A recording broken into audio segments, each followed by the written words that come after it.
Teman-temanku Shalom, berjumpa lagi di dalam YouTube channel Tanya Aja Pasti Ku Jawab. Berikut ini kita akan menyaksikan sebuah kesaksian yang sangat menggemparkan, di mana ada seorang wanita Bugis yang mengatakan bahwa sebelumnya dia pernah berdoa, dia pernah membaca ayat-ayat ataupun surat-surat tertentu untuk mengusir setan, tetapi tidak ada gunanya. Tetapi kemudian dia memberanikan diri untuk berdoa dan menengkingnya di dalam nama Tuhan Yesus, dan setan itu pun lari dan terbirit-birit. Maka hal ini menjadi suatu pertanyaan besar bagi wanita Bugis ini untuk kemudian menjadi satu jalan ataupun menjadi satu hal yang membuat dia memikirkan ulang, memikirkan kembali keimanannya, dan kemudian dia datang kepada Tuhan Yesus. Seperti apa kisah lengkapnya? Mari saksikan video ini dari awal sampai akhirnya, dan semoga teman-teman mendapatkan pencerahan ya.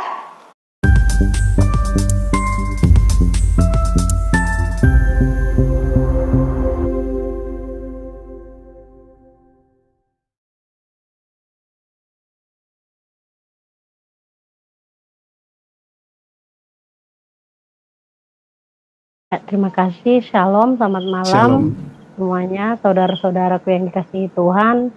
Saya bersyukur pada malam ini saya bisa menyaksikan betapa dahsyatnya Tuhan Yesus yang sekarang menjaga saya dan keluarga saya ya. Dulu sebelum saya mulai, saya akan memperkenalkan diri saya. Nama saya Jumriyah, biasa dipanggil Ria. Saya adalah anak dari 5 bersaudara. Saya anak kedua dari 5 bersaudara. Kebetulan saya memiliki kakak dan adik saya itu semuanya perempuan, dan anak yang nomor 5 itu laki-laki. Nah, sewaktu saya masih kecil, memang di lingkungan saya di situ, tempat tinggal saya dulu di PT Ine Donghua di Penajam seberang. Bapak saya waktu itu seorang karyawan di PT Korindo, dan ibu saya seorang ibu rumah tangga biasa. Nah, saya di situ bersekolah di lingkungannya itu yang rata-rata memang orang Toraja di tempat kami itu. Dan sekolah kami sekolah umum campur dengan Islam dengan Kristen. Nah, tetapi di situ belum mempengaruhi iman saya. Dan saya SD sampai kelas kalau tidak salah kelas 5, saya dipindahkan ke Sulawesi di tempat nenek saya, tinggal bersama nenek saya. Nah, dari Sulawesi itu, oh ya, sebelum saya lupa kasih tahu kalau saya sebenarnya berdarah Bugis. Ibu saya orang Bone berdarah Bone dan Sinjai. Kalau ayah saya itu keturunan Bugis juga, dia keturunan baru. Dan kebetulan nenek saya ini dia itu ada keturunan raja. Nah, jadi kakek saya itu orang Kajang asli, Bugis Kajang asli. Jadi masih dia anak raja. Dan singkat cerita, saya lanjut waktu saya datang ke Sulawesi itu, di tempat bapak saya tinggal di daerah baru, saya dikirim sana bersekolah. Di sana saya dididik betul-betul, dididik agama, bukan hanya sekolah biasa ya, tapi sekolah di sana itu namanya di Sulawesi itu, sekolah itu kita ada yang namanya sekolah agama, itu namanya sekolah Arab. Nah, sekolah Arab ini, di situ saya dididik bagaimana tentang agama Islam, bagaimana sholat 5 waktu, diajarkan berbahasa ngomong berbahasa Arab di sekolah itu. Dan di situ saya waktu itu masih kelas 5 dengan sampai kelas 6 lulus SD. Saya mau dilanjutkan sekolah di waktu itu SMP-nya itu Sanawiyah namanya kalau di sana. Nah, saya nggak mau, saya maunya di sekolah biasa aja. Karena saya terus terang, saya orangnya malas yang namanya jilbab. Bukan kenapa, gerah ya. Kalau pergi, ya ibadah seperti sholat, ya baru berhijab gitu. Pergi ke sekolah Arab, baru berhijab. Kalau di rumah, saya buka aja gitu. Karena aku mikir, juga masih gerah betul juga waktu itu. Jadi saya memang orangnya ya. Tapi kalau masalah ibadah waktu itu betul-betul saya tidak lepas dari 5 waktu selalu sholat.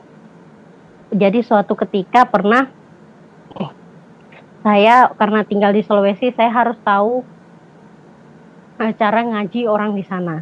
Kalau ngaji orang di sana itu kita nggak ngaji seperti yang ada di tempat-tempat lain, di wilayah-wilayah lain ya.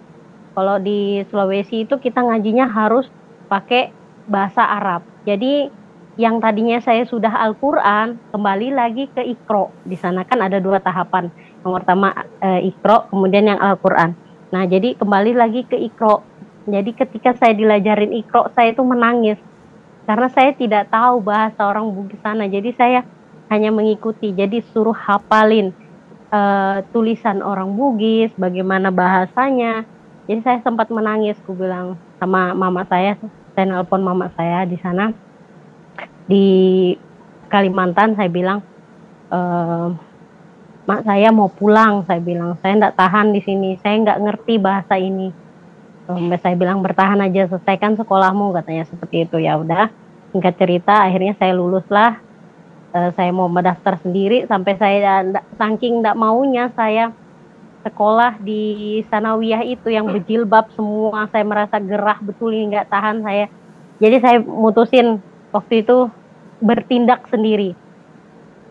Waktu itu saya pergi ke pasar. Kalau setiap hari di sana itu, di tempat saya itu, di Baru itu, di Tanete, di kampung sana, setiap hari Rabu itu ada namanya pasar. Jadi setiap hari Rabu saya bantu orang angkat beras ke pasarnya, jadi dikasih uang 20.000, kadang 5.000. Nah, disitulah uang itu saya simpan, saya kumpulkan untuk saya mendaftar sekolah biasa gitu, sekolah umum.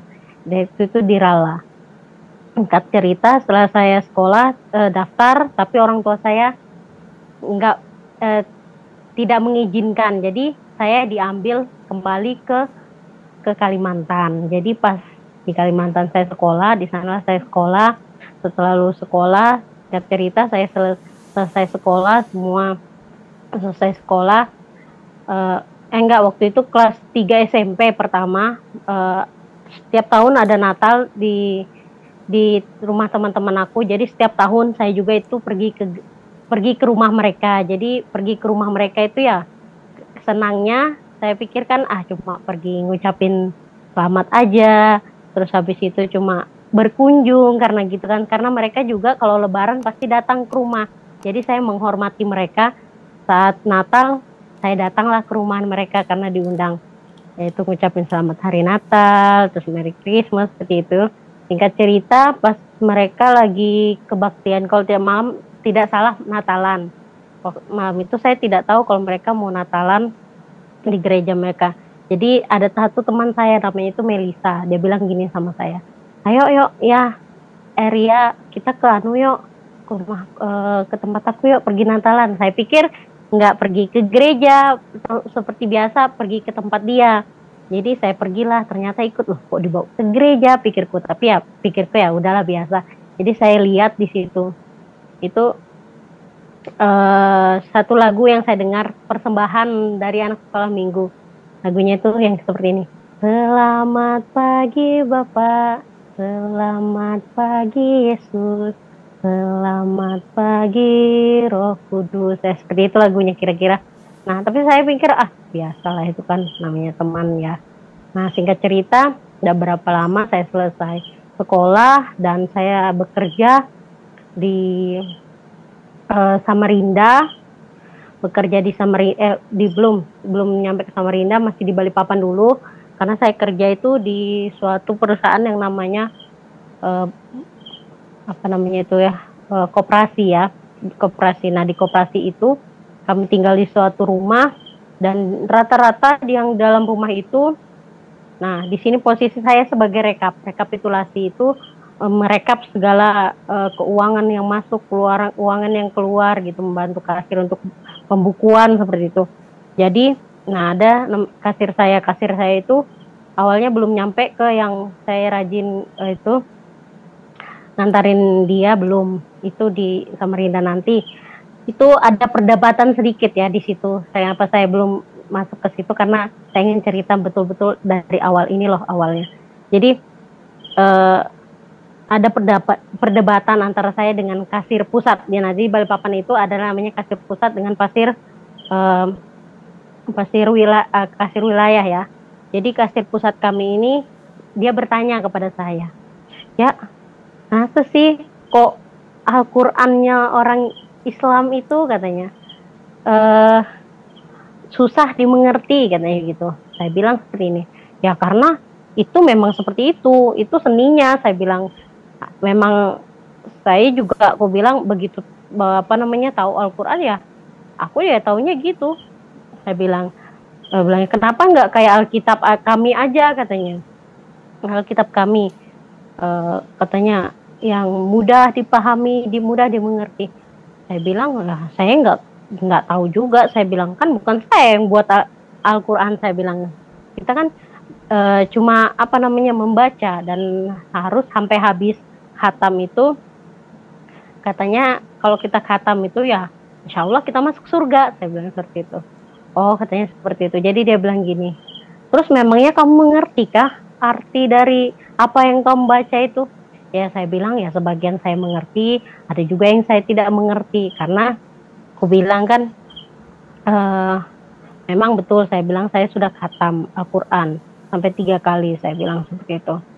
Dan saya bilang ada sebagian saya mengerti di dalamnya karena saya rajin memang membaca waktu itu dan tidak pernah meninggalkan yang namanya sholat 5 waktu. Dan saya bilang ya saya mengerti semuanya, gak semua sih, sebagian saya bilang kadang kan waktu itu masih susah mencari Al-Quran itu dengan terjemahannya, jadi ya sebagian ada yang dimengerti, sebagian juga yang belum. Oh iya, saya sekedar info, saya lulus sekolah itu tahun 2006 kalau salah ya. Jadi saya sekolah setelah selesai sekolah saya itu lanjut kerja, dan itu awal mula saya kerja di Balikpapan. Kemudian karena lain dan satu hal, kalau saya mau diangkat menjadi kasir di wilayah, jadi saya harus dites, diberangkatkan ke Samarinda lagi untuk ditempatkan dulu di sana sementara. Nah di Samarinda inilah saya ketemu yang namanya Kak Diana, kasir kami. Nah saya di situ hari-hari saya setiap hari Senin sampai Sabtu kami bekerja dan Minggu kami kosong.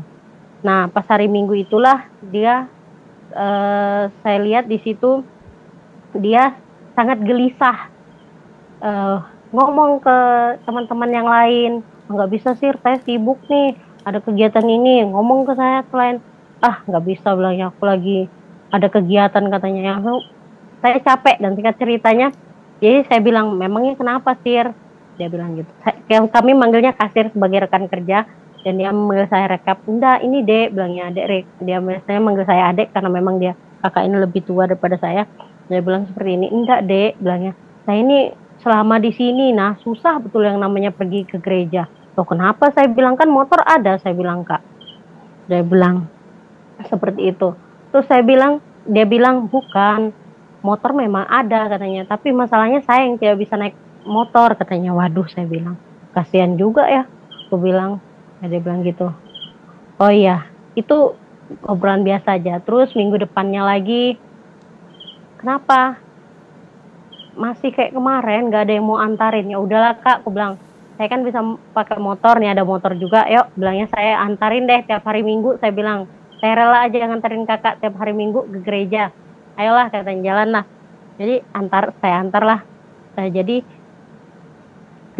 saya antarlah dia setiap hari Minggu tuh ke gereja dia. Dia tuh kebetulan gereja Katolik. Jadi hari Minggu pertama saya antarin. Saya bilang, kak, minggu kedua saya antarin, minggu ketiga dan seterusnya. Saya bilang, kak, kayaknya saya capek, aku bilang nunggu di luar, bolehkah saya masuk? Tiba-tiba saya ngomong gitu karena saya capek juga, malu diliatin nungguin di parkiran kan. Jadi ya udah bilangnya masuk aja nggak apa-apa, ikutin saya aja katanya nanti. Tapi nanti hari ini katanya ada perjamuan, kamu nggak boleh ya ambil ya. Saya bilang perjamuan itu seperti apa? Pikir kok ya udahlah nanti aku ikutin. Ya udah pas begitu aku masuk, cerita masuk dia waktu itu gerejanya gereja Katolik. Jadi saya ikutin apa yang dia air suci yang dia buat sorti ini saya ikutin juga. Dia bilang kamu ngapain ikutin? Loh kakak bilang ikutinnya saya ikutin katanya sorti itu.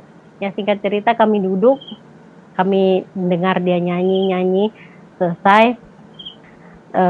Minggu pertama kedua minggu seterusnya dan terusnya saya masuk tetap ikut sama dia. Jadi saya bilang gini kak, jadi timbullah pertanyaan itu karena saya bilang kak bisa nggak saya pinjam Alkitab kakak ini? Bilangnya nggak bisa deh, ini tuh Alkitabnya itu punya saya ini apa namanya bilangnya modelnya kayak apa ya model Alkitabnya itu? Kalau nggak salah waktu itu perjanjian lama aja yang warna hijau kah atau saya lupa ingat sudah lumayan lama kejadian itu. Jadi saya ini penasaran, saking penasarannya jadi saya tanya lah sama orang di kantor itu satu persatu.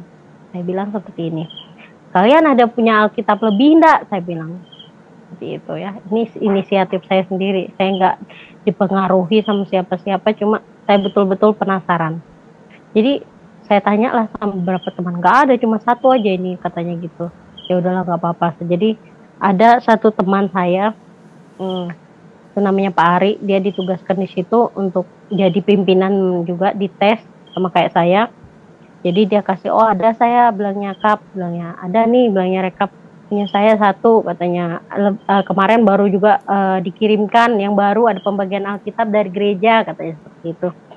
Jadi diberikanlah aku Alkitab dia yang baru. Jadi setelah itu saya baca dari awal kejadian. Tapi sebelumnya saya ingin beritahu ya, saya pernah juga ke rumah teman saya dan saya pernah membaca Alkitab ini dari kejadian, cuma sekilas aja. Karena teman saya hari itu mau pergi ke gereja, jadi saya cepat-cepat pulang ke rumah. Nah, jadi saya bilang, oh iya, oh sama ya Alkitab yang saya baca. Memang kamu pernah baca kah? Teman saya ini tanya ya. Saya bilang pernah sih. Saya dulu kan punya teman orang Toraja. Jadi kalau saya ke rumahnya kan hari Minggu liburan. Jadi kadang hari Minggu pagi itu dia pagi-pagi tuh pasti saya datang ke rumahnya ngerjain PR, tapi ternyata dia ada kegiatan ibadah. Jadi waktunya paling jam 7 sampai jam 8, jam 9 dia pergi ibadah. Jadi singkat cerita, saya bilang, oh pada mulanya ya, berarti roh Allah itu melayang-layang ya, saya bilang begitu, menciptakan langit dan bumi. Aku bilang kok Alkitab ini kok unik ya, saya bilang enak dibacanya, mudah dimengerti, saya bilang seperti itu. Nah terus saya bilanglah sama teman saya yang ngasih Alkitab itu. Aku bilang, Pak Ari, namanya Pak Ari. Pak Ari, aku bilang, nanti minggu depan, saya bilang, kira-kira bisakah Bapak itu antar saya bilang gitu kan, ke gereja, aku bilang yang tempat Bapak ibadah. Kenapa bilangnya? Memang nggak apa-apa, saya cuma mau aja, bilang ikut ke sana, mau ini aja, mau lihat-lihat seperti apa sih tata cara kalian beribadah gitu. Nah, kalau kami kan ya sudah tahu sendiri, sholat 5 waktu, sebelum sholat kita wudhu ya. Sekarang saya penasaran bagaimana sih cara Bapak itu beribadah. Nah, saya bilang gini, Sir, nanti habis saya antar jadi teman saya kasir saya bilang, Kak, nanti kalau habis antar ibadah saya ikut sama Pak Ari ya. Aku bilang nanti kalau selesai ibadah saya jemput kakak sepulang gitu. Tetap saya antarin dia pergi ibadah karena nggak ada orang lain memang yang mau ngantar dia. Jadi saya merasa kasihan juga, rasa iba. Jadi saya pergilah tetap seperti itu. Jadi setiap hari saya pergi ibadah ke tempatnya ibadahnya Pak Ari. Setelah ngantar kasir saya terus itu berulang-ulang. Nah Setelah itu, nggak lama kemudian sebulan setelah saya stay di Samarinda, saya kan akan dipindahkan ke wilayah yaitu namanya apa namanya itu waktu itu Berau. Nah di Berau itulah nanti saya dijadikan kasir unit di sana.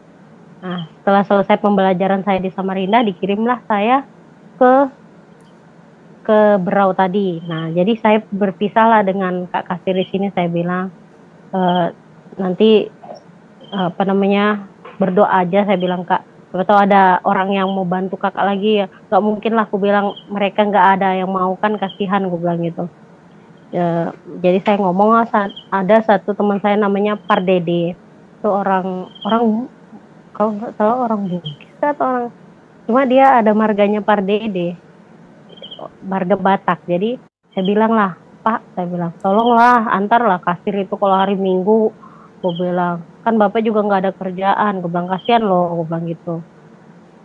Nah jadi bilangnya iyalah, nantilah saya coba antarlah, katanya kalau misalkan saya nggak ada apa namanya, kalau nggak ada kegiatan lain, iyalah aku bilang antarlah sekali hal, kasihan loh, aku bilang orang mau beribadah masa dihalang-halangi hanya gara-gara ini, aku bilang. Nah iyalah, katanya iyalah nantilah aku coba, katanya gitu. Jadi setelah itu pergilah saya ke Berau. Nah dengan Pak Ari ini memang saya orangnya cukup dekat sama Pak Ari, dan Pak Ari ini dikirim ke waktu itu Kota Bangun. Jadi kami tetap berkomunikasi karena dari Kak Diana ini ke Pak Ari ini kami sering sharing masalah agama seperti apa. Terus juga kami tidak lepas kontak karena kami masalah kerjaan juga tiap hari. Nah suatu ketika, singkat cerita, pada malam itu tiba-tiba begitu saya kalau tidak salah seminggu saya nyampe di Berau itu setelah menjadi kasir, ada sesuatu hal yang terjadi sama saya yang tidak terduga. Jadi di situ saya selesai masak pagi-pagi karena memang di sana tugasnya selain hanya kasir juga membantu masak untuk karyawan kami di sana. Jadi selesai masak, ngitung uang saya, uang yang masuk yang keluar, jadi supaya tidak apa namanya tidak tekor atau namanya waktu itu supaya pas. Nah jadi baru saja saya terduduk itu mau merebahkan diri, itu sekitar kalau nggak salah jam 12-an, jam 1 ya selesai ya, jam 12 kalau enggak jam 1-an. Baru aja aku mau baring, itu tiba-tiba kok, ini bukan kita cerita jorok tapi ini kenyataan yang saya betul-betul alami. Saya mau merebahkan diri saya, tapi tiba-tiba baru merebahkan diri, tiba-tiba mata saya itu kok ngantuk betul, kayak ada yang mau nyantol, yang kayak ada nyantolin aja. Tiba-tiba mata saya sudah tidak tertahan, tiba-tiba terpejam.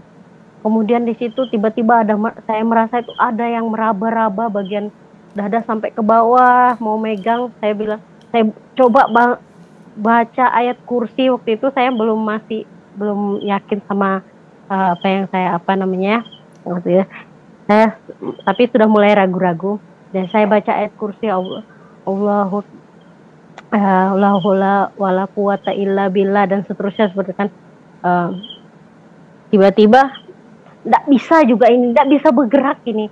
Kenapa ini kok? Ini yang saya merasa orang yang nindih saya ini orangnya tuh besar, tinggi, terus pokoknya rambutnya gondrong. Nggak tahu saya itu gondrowo atau buto hijau, saya nggak ngerti juga waktu itu. Pokoknya makhluk ini tuh betul-betul mau gerayangi tubuh saya. Saya langsung teringat omongannya Pak Ari waktu itu, bilangnya coba sekali-sekali kamu berdoa dalam Isa Al-Masih. Jadi saya bilang, pas tiba-tiba itu mulut ini aja langsung dalam nama Yesus, saya terduduk.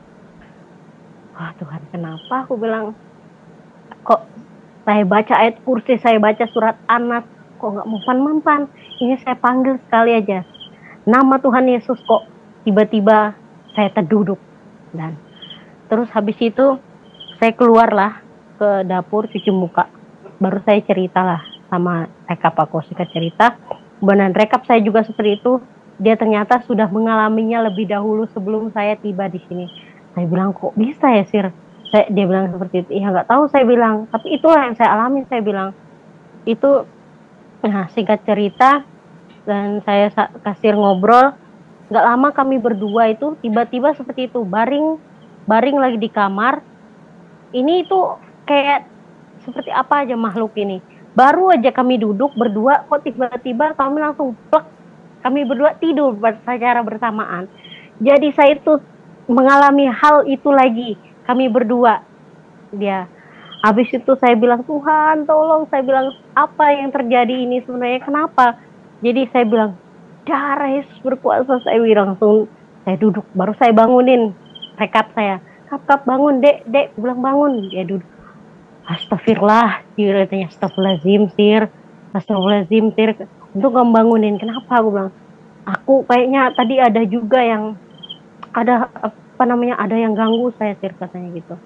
Dia bilang, ya udah, kita bilang, ya udah kita dua. Saya bilang kan, kok ini aku bilang baca surat Yasin, surat surat ayat kursi, kok nggak mempan dalam hati saya itu.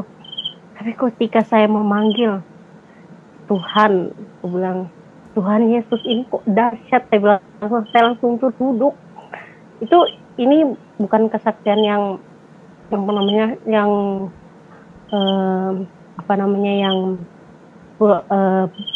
ini benar-benar terjadi dalam hidup saya. Saya tidak mengada-ngada, ini real dan faktanya seperti itu kejadian. Jadi saya masih, karena saya memang mungkin dibilang orang masih bebal ya. Masih bebal sekali, jadi paling inilah biasanya, itu mungkin kebetulan saya pikir. Ya udah, ayah Sir, aku bilang, ayah sama rekapku, ayah dek kita ambil air wudhu, kita sholat. Nah kami sholat berjamaah berdua bersama-sama. Nah setelah itu singkat cerita, tapi tidak berhenti di situ, saya terus baca Alkitab yang dikasih.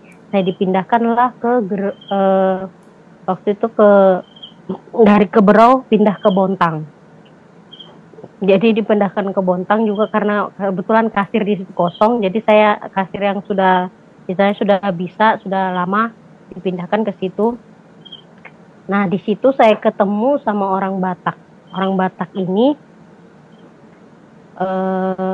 saya lupa siapa namanya. Nah teman saya ini, disitulah dia juga ngomong sama saya. Dia bilang, loh, kamu dapat Alkitab dari mana, Sir? Katanya, ya dari Pak Ari. Saya bilang, saya cuma belajar aja kok. Dia bilang saya seperti itu. Dan di situ juga bilang, ayo kita ke gereja nanti aja lah. Aku bilang, saya juga masih ini kok. Aku bilang, saya lo belum Kristen, saya lo masih belajar baca Alkitab. Masih saya bandingkan Alkitab dengan Al-Quran. Ini real saya bandingkan ya. Isi dengan Alkitab dengan Al-Quran. Bang Sir, jangan kayak gitu cara bacanya, katanya. Kenapa lagi itu bilang.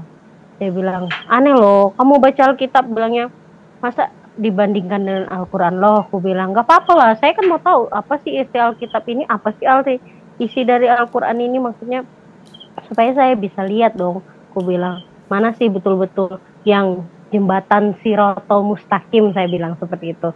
Ya, waktu itu saya bilang seperti itu. Ya, singkat cerita, akhirnya setelah berapa bulan saya pelajari Alkitab, tiba-tiba kok ada kerinduan dalam hati ini, seperti itu. Jadi libur hari itu, libur Lebaran, ada kerinduan hati ini. Saya minta ketemu sama Pak Ari, dan saya bilang, Pak Ari, saya mau ketemu, ada hal yang perlu saya sampaikan ke Bapak, saya bilang seperti itu. Jadi cuma saya tidak kasih tahu waktunya kapan. Jadi singkat cerita, saya tiba-tiba ada di tempat dia bekerja di kota itu, daerah Kota Bangun. Nah saya di situ, saya bilang sama beliau, saya akrab, saya cukup kenal sama dia kan, karena memang kami tidak pernah putus komunikasi dari Samarinda itu sama Kak Diana. Jadi jadi mereka dua inilah yang membimbing saya, betul-betul membimbing saya dalam mengenal siapa Tuhan itu, Tuhan Yesus itu. Jadi suatu ketika saya datang ke tempat dia kaget karena dia juga kebetulan malam itu mau berangkat ke daerah yang namanya Blusu. Dia ini, Pari ini adalah orang Dayak, suku asli Kalimantan, dan adiknya itu ada masalah. Dia ada dulu, kalau pernah dengar, di daerah Kalimantan, khususnya di Kalimantan Timur, suatu sekolah itu ada kesurupan massal. Jadi satu sekolah itu semuanya kesurupan massal. Nah di situ pas malamnya itu ada KKR, mau datang KKR, jadi adiknya itu mau dibawa ke situ, mau didoakan. Jadi kebetulan malam itu dia, itu mungkin sudah rencana Tuhan, saya sekali lagi bilang tidak ada rekayasa sama sekali. Saya datang malam itu, dia juga kebetulan mau jalan. Jadi saya bilang, Pak Ari mau kemana, Mami? Dia bilang, saya ditelepon sama mas saya mau mau lihat adik saya, nah kasihan, dia bilang kesurupan kemarin di sekolahnya, satu sekolah katanya. Jadi malam ini mau dibawa ke KKR katanya seperti itu. Oh iya kak, saya bilang, saya bertanya lah di sana kak, di sana ada gereja kak? Dia bilang, ih kamu ini aneh. Ya adalah katanya seperti itu. Oh iya, kenapa bilangnya kamu bertanya-tanya? Enggak, bilang kalau ada gereja di mana kemarin? Kalau kita mau jadi orang Kristen itu pak kayak mana sih? Dia bilang ya dibaptis lah katanya gitu. Dibaptis, saya bilang, saya tanya sama dia. Dibaptis Bapak dibaptis di mana waktu itu? Saya tanya seperti itu. Saya di Tenggarong dulu katanya. Oh, aku bilang kalau di tempat sana ada kah kira-kira yang mau baptis? Kenapa sih bilangnya tanya-tanya? Enggak, aku bilang saya mau, kok ada kerinduan, aku bilang lebih sudah mengenal siapa setelah baca Alkitab, saya bilang gitu kan. Lama-lama kok saya rindu, aku bilang. Saya bilang saya nekat. Saya harus dibaptis, saya bilang. Oh ya, sebelum itu juga saya flashback sedikit ke belakang. Sebelum itu saya pernah bermimpi ya. Nah, di dalam mimpi saya itu saya itu pernah dikafanin, modelnya bepocong. Tapi yang saya heran itu ada seorang pendeta yang berkhotbah. Ini mimpi saya beberapa waktu setelah saya belajar firman Tuhan ya. Tapi ya itu saya bilang saya tetap kekeh sama agamaku karena menurut saya ya jalan satu-satunya keselamatan yaitu ada di Islam, karena memang Islam menurut saya adalah agama yang sempurna waktu itu, yang bisa membawa kita ke jalan Shirathul Mustaqim seperti itu ya. Jadi saya di situ saya mimpi itu, saya bilang, oh ini ku bilang ini siapa? Aku bilang orang itu berkhotbah tapi menghadap ke belakang. Jadi saya itu di belakangnya dia. Saya di belakang dia berkhotbah tentang jalan keselamatan seperti itu. Akulah bilangnya di situ khotbahnya, kebetulan saya lihat itu, kalau tidak salah saya ingat-ingat di dalam Yohanes 14 ayat yang ke-6. Di situ Tuhan berkata yang khotbah itu berkata seperti ini. Akulah jalan dan kebenaran dan hidup. Tidak ada seorang pun yang datang kepada Bapa kalau tidak melalui aku. Kemudian yang ke-7, kiranya kamu mengenal aku, pasti kamu juga mengenal Bapakku. Sekarang ini aku mengenal dia dan kamu telah melihat dia. Wow, aku bilang ini khotbah apaan ini, aku bilang gitu. Kenapa aku bilang siapa, aku bilang jalan kebenaran itu? Siapa sih, aku bilang. Kok saya bilang orang ini khotbah kayak gini ke aku gitu. Jadi setelah itu sudah, saya pikir udahlah, mungkin cuma bunga mimpi, saya tidur. Terus tiba-tiba setelah saya mimpi itu, kok ada sesuatu hal yang menurut saya aneh. Saya sholat 5 waktu, tapi begini, kalau saya malam tidur, saya takut menghadapi hari esok. Saya itu gemetar, kok takut hari esok, kenapa saya bilang itu. Saya ketemu malam lagi, pokoknya saya orangnya itu masih saya orangnya tidak lupa rajin sholat, karena memang saya betul-betul dididik dari ayah saya, yang memang ayah saya itu orangnya sangat keras sekali ya, beliau itu. Jadi memang dia memiliki guru besar yang memang dia selalu ada salah satu tokoh agama yang dari Banjar dia selalu ikuti, dan juga ada namanya Ustadz Soleh Amin. Dia seorang mantan anak pendeta, orang Ambon. Jadi itu adalah guru spiritual bapak saya. Jadi begini, saya lanjut. Jadi ketika itu saya jalani sholat terus, tapi saya tidak tetap membaca Alkitab ya pada waktu itu. Jadi saya sholat 5 waktu, tapi kok saya bilang gini, Tuhan, kok saya ini merasa betul-betul takut menghadapi hari esok ini, ada apa? Saya bilang, kok saya merasa takut betul, takut sekali. Jadi saya tetap menjalani hari-hari saya, tapi saya ada kekhawatiran, ada rasa sangat takut yang luar biasa dalam diri saya. Kenapa saya bilang seperti itu kan? Ini kok takutnya luar biasa itu sampai kadang saya gemetar untuk menunggu hari esok. Saya tidak tahu apa yang menyebabkan saya takut untuk menunggu hari esok. Tapi yang jelas itulah yang saya rasakan. Saya bilang, saya sholat dulu. Malam saya sholat tahajud, saya berusaha. Tuhan, saya bilang, ada apa ini? Kenapa kok saya sangat takut menghadapi hari esok ini? Kenapa ada apa dengan saya? Seperti itu kan. Baca Al-Quran. Kok saya bilang, tapi kok tetap hati ini kok tidak tenang? Saya bilang, kenapa? Saya bilang, siapa sih? Aku bilang, siapa sih? Aku bilang, ada apa sih ini sebenarnya? Kok bisa aku betul-betul merasakan takut yang luar biasa untuk menghadapi hari esok.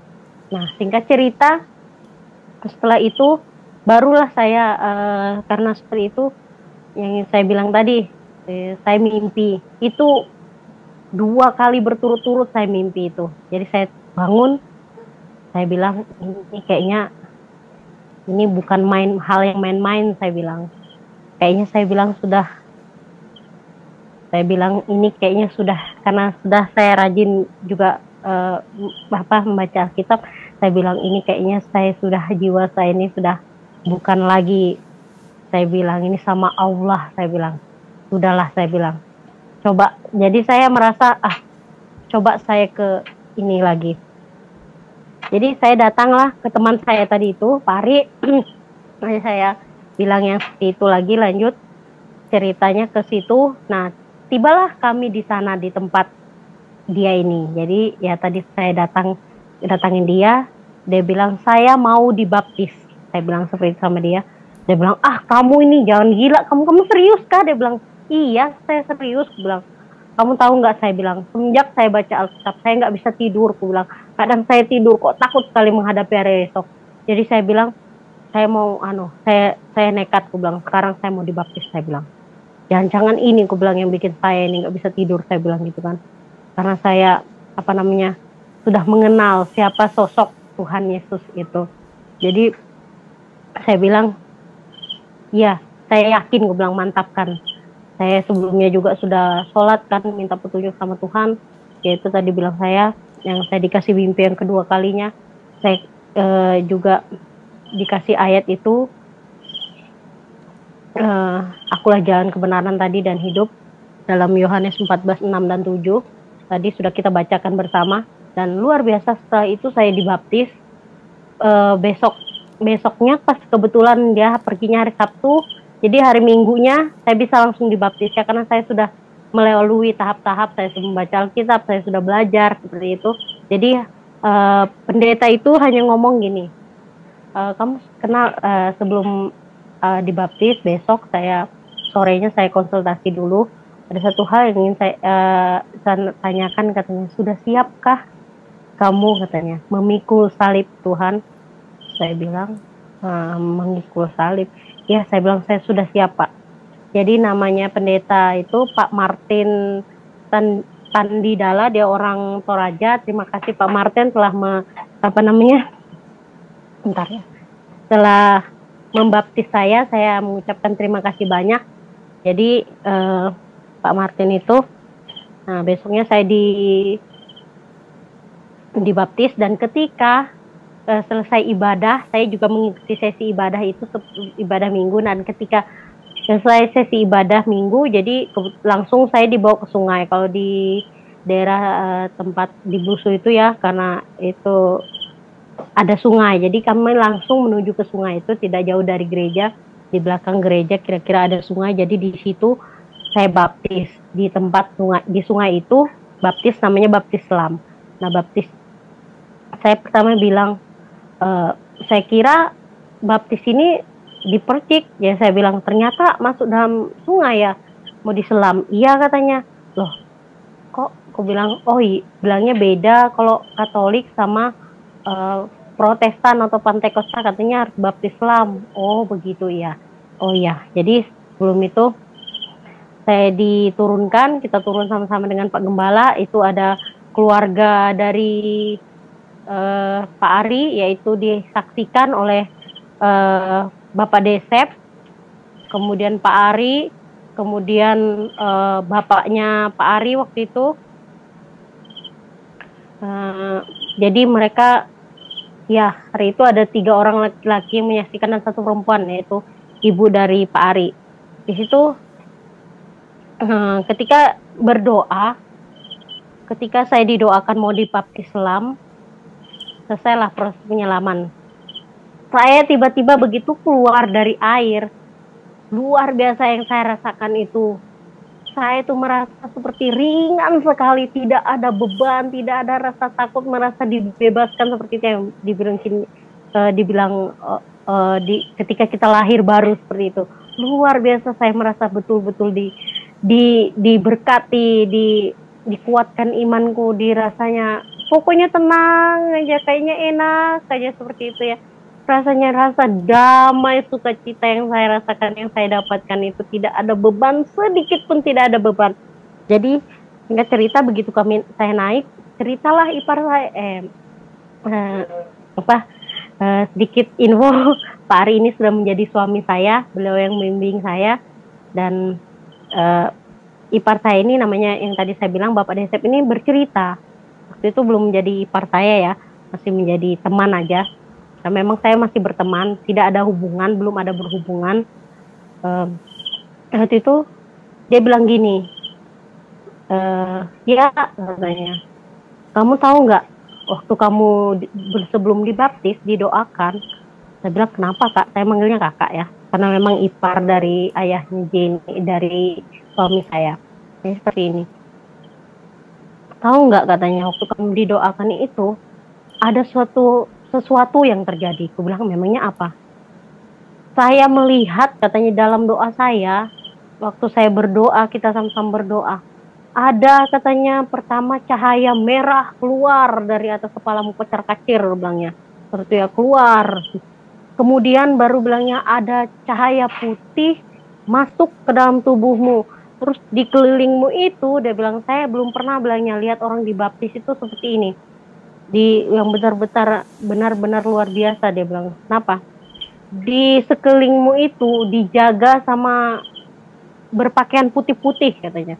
2 orang katanya yang menjaga kamu. Saya tersendiri terkejut, kaget, nggak nyangka kan, ini saya bukannya tipu-tipu atau berbohong, tapi ini kesaksian langsung yang menyaksikan ketika saya dibaptis. Saya tidak mengerti, jadi waktu itu jadi saya bilang, iya kakak, saya bilang. Siapa ya kira-kira, saya bantu. Ya bilangnya Pak Gembala, Pak Martin itu bilang, oh itu mungkin malaikat Tuhan yang menjaga kamu sekarang. Aku bilang, begitu ya, puji Tuhan. Saya bilang kalau begitu. Nah sekarang sudah lahir baru, jadi orang Kristen, katanya benar-benar harus dipelajari Alkitabnya katanya gitu. Jadi dia bilang, luar biasa bilangnya ya, waktu kamu dibaptis katanya seperti itu. Baru kali ini bilangnya saya melihat orang dibaptis itu benar-benar ada istilahnya, ada roh yang masuk dalam tubuhmu setelah roh yang lain keluar. Jadi sedikit info, saya bilang dulu saya pernah juga ikut yang namanya karate, yaitu namanya IKS. Jadi namanya IKS, saya sempat sampai ke Sabuk Biru. Nah Sabuk Biru ini sudah kami mendalami ilmu kanuragan. Jadi saya bilang mungkin itu roh yang, atau saya bilang, oh mungkin itu yang saya bilang keluar. Jadi saya merasa memang beban di pundak saya rega, merasakan luar biasa kenikmatan setelah lahir baru. Biasanya kalau orang lahir baru kan, kalau di Islam nih, kita dapat berkat rahmat dari Allah Subhanahu wa Ta'ala. Nah, saya juga dapat itu berkat yang luar biasa dari Tuhan ya. Nah, setelah itu, singkat cerita, setelah saya selesai dari situ, saya inginlah ada niatan pulang ke rumah. Jadi karena niatan ke rumah pulang ini, calon suami teman saya ini yang namanya Ari ini ikut sama bapaknya karena pengen juga tahu daerah sana kan, jalan-jalan katanya seperti itu. Jadi singkat cerita, setelah kami pulang itu saya dibaptis itu bulan 10, kalau tidak salah bulan 10 tanggal 10 tahun 2009 kalau tidak salah, kalau tidak 2009 ya 2009 saya dibaptis.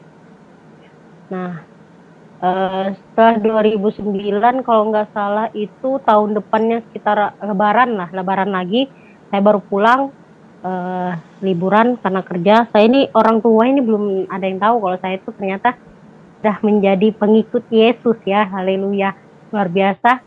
Nah, hari-hari saya jalani seperti biasa, saya pergi gereja, baca Alkitab di rumah. Saya sangat rajin pada waktu itu, sangat mencintai karena mungkin karena dahsyatnya yang di dalam isi Alkitab ini luar biasa ya. Jadi setelah itu saya singkat cerita saya pulang, Pak Ari juga ikut dengan bapaknya. Jadi di rumah ini heboh karena dipikirnya ini ada laki-laki yang mau ngelamar saya seperti itu. Padahal mereka ini jalan-jalan aja sebenarnya, tapi ya karena karena mereka dia datang sama bapaknya ya dianggap mereka seperti itu. Oke. Jadi keluarga saya sudah dihubungi, paman-paman saya. Jadi sekali lagi saya diinfokan di sini bahwa keluarga saya ini adalah keluarga yang sangat kental ya, sangat agamanya sangat baik di keluarga saya. Nah, jadi sorenya itu semua keluarga ngumpul lah di rumah. Nah, ini Ari ini suami saya ini ngomong, nanti jangan ngomong dulu ya kalau kamu sudah dibaptis, katanya seperti itu. Saya cuma bilang oh iya. Tapi terjadi pertentangan di dalam diri saya di situ. Karena saya juga pernah membaca di Alkitab, saya bilang jika kamu mengakui aku, Tuhan Yesus bilang begitu, maka aku juga akan mengakui kamu. Gitu, seperti itu. Jadi saya lupa di mana ayatnya tadi, saya tidak catat karena jadi ketika itu saya bilang kok ada penolakan, kok dibilang jangan dikasih tahu, jangan. Oh iya, saya cuma bilang iya, tapi di dalam hati saya tidak seperti itu. Nah, jadi suatu ketika berkumpullah sudah orang di rumah, ada paman saya, ada tante-tante saya, semua kumpul di rumah. Nah, jadi ngobrol-ngobrol. Sebelum itu, sebelum mulai prosesi adat kami orang Bugis, sebenarnya, jadi datanglah bapak saya seperti ini. Saya, Jum, nanti dia panggil, kalau saya itu di rumah panggilan akrabnya Ijum. Jum, katanya, nanti kalau kamu disuruh masuk Kristen, katanya, jangan mau ya. Jadi bapak saya itu bapak saya itu ngomong seperti itu ya, dibisik saya. Oh iya. Saya itu enggak jawab, cuma ngangguk-ngangguk aja. Oke, saya bilang seperti itu. Jadi sampailah akhirnya pertemuan itu dimulai. Nah, disinilah luar biasanya kesaksian yang saya akan sampaikan ini. Prosesnya dimulai dari sinilah. Ketika bapak saya ngobrol dengan mertua saya yang laki-laki waktu itu, karena mertua saya yang perempuan tidak bisa ikut ya, sibuk menjaga anak sekolah. Jadi ketika dia ngobrol, sampailah pada tahap itu membahas masalah agamanya. Jadi sebelum mereka membahas agama, saya datanglah ke tengah-tengah, saya duduk. Saya bilang seperti ini, Mama, Bapak, sebelum kita membahas masalah selanjutnya, saya bilang, ada sesuatu yang mau saya sampaikan ke Mama sama Bapak. Saya bilang, sebelumnya saya mohon maaf dulu, aku bilang, sama Mama sama Bapak. Tapi asal Mama tahu sama Bapak, saya sudah dibaptis dan saya sudah menjadi pengikut Yesus. Nah, disitulah mulai. Pokoknya ribut semua, sudah keluarga saya yang hadir di situ. Wah, bilangnya. Terus saking marahnya bapak saya ini sampai menggetar badannya saya pas ngomong seperti itu. Datanglah bapak saya bilang bapak saya seperti ini. Udah ambil, katanya, ambil parang bilangnya. Saya bunuh anak ini di sini, saya bilang. Saya tidak takut bilangnya kamu mati bilangnya di tangan saya. Nah, itu kamu sudah layak bilangnya untuk dibunuh. Ambil parang, katanya seperti itu. Tapi tidak ada yang berani beranjak. Saya cuma berdoa. Sebelumnya saya itu berdoa, Tuhan tolong. Apapun yang mereka perbuat itu, mereka tidak salah. Mereka tidak tahu. Jadi waktu itu juga saya belum tahu berdoa seperti apa karena saya baru di situ. Baru 3 bulan setelah habis dibaptis, saya mulai belajar. Jadi saya belum tahu yang namanya berdoa. Saya cuma bilang, Tuhan tolong, rencanamu indah buat saya bilang. Saya bilang seperti itu. Bapak saya itu marah sekali, menangis juga di situ. Dia jadi bergetar badannya, mau ambil parang itu tidak bisa. Jadi tidak ada yang berani bergerak. Mereka sibuk, keluarga yang lain. Tante-tante saya, wah kamu ini bilangnya suruh menjadi orang kafir, wah kamu ini kayak gini kayak gitu. Jadi tiba-tiba aja bilang, suami saya ini bilang, jangan Pak, jangan sampai lah kayak gitu katanya. Kalau dia ada apa-apa, masalahnya saya kan yang bawa dia ke sini, saya yang tanggung jawab, dia bilang seperti itu. Dia bilang seperti itu suami saya. Kemudian bilangnya, udah kamu, bilang mama saya, udah kamu naik aja ke sana ke loteng. Ya kebetulan rumah kami itu ada 2 tingkat. Saya naiklah ke loteng, bilangnya. Jadi karena di sini ada namanya Pak Ustadz tadi yang saya ceritakan di awal. Nah itu adalah bapak angkat saya dulu waktu saya sekolah. Saya tinggal sama beliau. Jadi itu adalah salah satu guru spiritual bapak saya waktu itu. Katanya, wah bilangnya kamu ini Jum, katanya sudah betul-betul, katanya kena pelet katanya. Kena pelet kamu ini bilangnya. Sudah betul-betul bilangnya keluar dari jalur, katanya gitu. Sudah naik kamu ke loteng, katanya gitu. Kata bapak saya gitu. Pantas katanya bapak saya, selama ini katanya saya, berapa hari yang lalu kok bilangnya saya, seminggu yang lalu saya kok nggak bisa tidur katanya.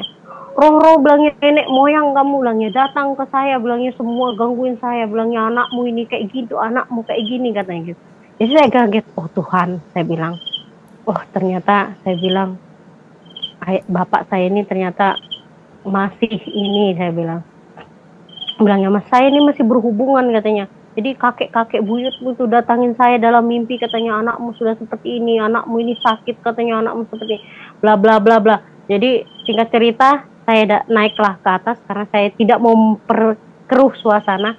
Jadi saya naik ke atas, bapak saya ini di bawah dengan mama saya menangis, kakak saya yang pertama nangis, semua keluarga saya pulang, disuruh pulang. Dan entah apalah yang terjadi sama mereka ya, sudah disuruh pulang. Jadi cuma Pak Ustadz ini, itu gelarnya Ustadz. Jadi Pak Ustadz ini menenangkan bapak saya bilang nanti kita coba ini aja, ngomong lagi sama dia, bilangnya. Besoknya karena bilangnya bapak saya, Pak Ustadz bapak saya sudah tidak bisa ngomong lagi, jadi suami saya ini disuruh pulang. Kalau gitu pulang aja dulu, nanti bilangnya kalau sudah ada informasi dari keluarga di sini nanti saya infokan, dia bilang tinggalkan aja nomor teleponnya katanya gitu. Jadi memang waktu itu saya tidak memiliki HP, jadi suami saya menyerahkan HP-nya ini ke saya dan dia bapaknya ada HP, jadi HP bapaknya lah yang dia pegang. Nah singkat cerita setelah dia pulang, besok malamnya saya didatangin saya tinggal di loteng, tidur di loteng itu sendirian. Jadi besok malamnya datang lagi Pak Ustadz itu ke rumah bapak angkat saya terus bilang gini, ayo sini turun katanya gitu. Nah turun itu saya kira kenapa turun itu bapak saya itu masih model shock gitu. Bilangnya kakak saya, kamu itu bilangnya keterlaluan. Kata kakak saya datang tiba-tiba marah-marah. Kenapa? Aku bilang, kak, kamu tahu nggak bilangnya bapak itu tadi malam katanya pingsan terus katanya gitu. Bilangnya pingsan terus, kamu bilang kamu mau bunuh bapak kah? Dia bilang gitu. Kakak saya bilang, loh Saya bilang saya nggak ada bermaksud, saya bilang seperti itu untuk membunuh, tapi saya berusaha jujur, saya bilang. Ku bilang masuk Kristen, saya mengikut Tuhan Yesus, itu atas kemauan saya sendiri kok, ku bilang. Bukan dari orang lain atau suruhan. Kamu itu bilangnya udah gila kamu itu bilangnya. Saya bilang kayak gitu. Terus saya bilang gini, kenapa memangnya? Kok saya sudah gila? Ya udahlah nggak apa-apa, saya bilang, Kak. Nggak apa-apa katanya. Kamu nggak lihat bapak itu bilangnya nangis terus katanya, pingsan terus dari malam. Saya bilang ya mohon maaf lah, saya kan bukan bermaksud seperti itu. Saya bilang saya kan mau jujur, bilang gitu. Jadi dia bilang, Pak Ustadz sudah. Pak Ustadz itu datanglah, ayo coba sini katanya gitu. Masuk di kamar, dia pegang tanganku. Kamu tahu nggak kenapa bapak ini bilang sampai pindah agama? Dia itu orang Ambon, bapaknya seorang pendeta. Dia sampai pindah agama Islam katanya, karena agama Islam lah bilangnya yang menurut dia jalan kebenaran, satu-satunya jalan kebenaran atau menuju jembatan Shirathul Mustaqim. Jadi saya bilang gini, oh iyalah, saya Pak, saya di situ tidak terpengaruh sedikit pun. Jadi dia bilang sini saya buktikan, dia salaman sama saya, terus dia bilang kamu lihat mamamu. Kamu lihat mamamu. Di situ saya lihat mama saya sudah menangis sejadi-jadinya. Menangis, tapi tetap dalam hati saya ini, saya tidak akan merubah apapun yang terjadi dengan diri saya saat ini. Sekalipun maut, ku bilang, saya tidak akan berubah, saya bilang. Karena saya percaya Tuhan dan Allah yang saya sembah, Tuhan Yesus itu adalah Allah yang akan nantinya membawa saya, ku bilang, ke surga. Nama saya sekarang saya bilang ada di buku besarnya Tuhan, saya bilang. Jadi ku bilang saya tidak akan main-main dengan agamaku yang sekarang, saya bilang. Saya tidak bisa toleransi dan saya tidak bisa tawar-menawar, saya bilang seperti itu. Tegas saya katakan. Katanya coba lihat ke mamamu. Iya saya lihat, saya di situ juga, saya juga kok. Saya lihat mama saya itu nangis, saya nggak ada rasa saya iba atau maksudnya kasihan.